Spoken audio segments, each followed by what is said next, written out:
The Islamic Resistance of Iraq claimed responsibility for targeting 3 locations where they claim U.S. troops are illegally deployed.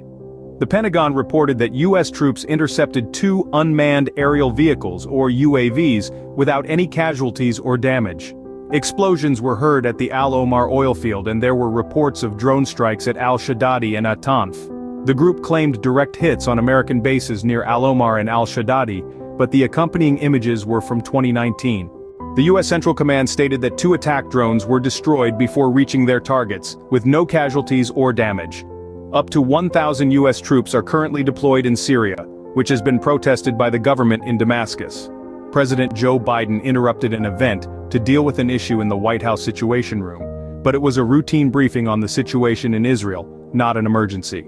The White House and the Pentagon have accused Iran of being behind recent drone and rocket attacks on U.S. bases in Syria and Iraq, as well as supporting Hamas and Hezbollah militias.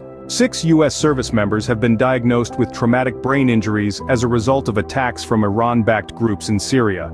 The U.S. responded with airstrikes on facilities associated with Iran's Islamic Revolutionary Guards Corps, killing 8 militants. Simultaneously, a U.S. Navy ship, the USS Carney, shot down 3 land attack cruise missiles and several drones launched by Houthi rebels from Yemen. The threats were potentially heading towards targets in Israel. There were no casualties reported.